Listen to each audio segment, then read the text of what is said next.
Fresh concerns about the controversial NAPLAN test, with claims today that high schools are using the results to reject students they don't want to enrol. The principal at Erskineville Public School in Sydney claims the practice is leading some parents to stop their children sitting the test so that the results can't be used against them. Joining me now is education expert Justin Coulson. Justin, good morning to you. Morning, Carl. Is this corresponding with the information you're getting from parents? Yeah, it's impossible to get a good news story about NAPLAN at the moment, and it's obviously because there's a big problem with the system. Last week I was here on the Today Show, and following my discussion with you about the problems with NAPLAN, my inbox has been inundated with stories exactly like this. We're finding out that kids are just under far too much pressure. We're finding out that teachers are cheating, and they're readily admitting. I've had several teachers tell me that they're doing it.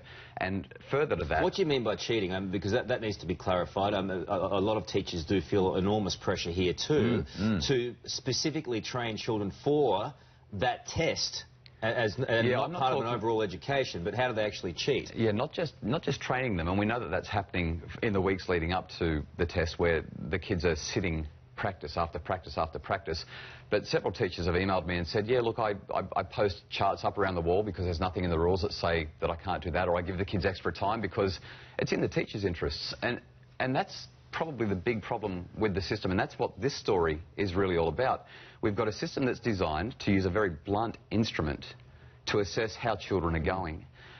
It's linked to school funding and it's linked to teacher income. So it's in the school's interest to screen students.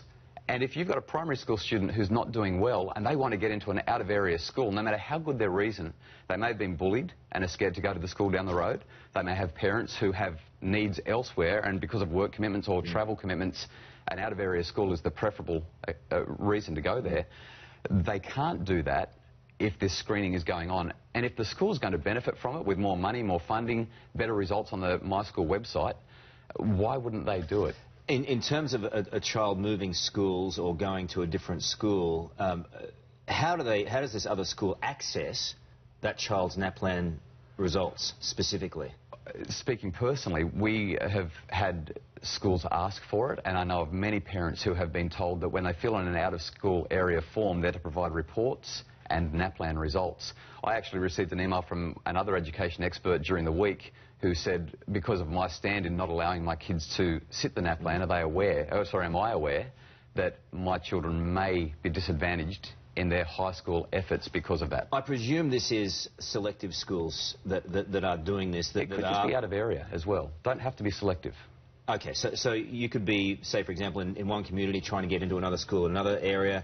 I would presume also they would use, wouldn't they, exam results for that child anyway? Wouldn't that give you an accurate reading on how that child is going academically, and a more broad reading of how they're going education-wise? What seems to be going on, and certainly today's story is emphasising that, is that the narrowing of the curriculum and the NAPLAN results is leading to a narrowing of focus on what schools are looking for in potential students. Gee, that's disturbing.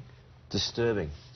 All right, let us know what you think about that today at 9.com.au. We want to hear from teachers, we want to hear from the Education Board and anyone else who's involved in education, also the kids out there, and how you handled those NAPLAN exams. The story is not going away. Thank you very much for your time today.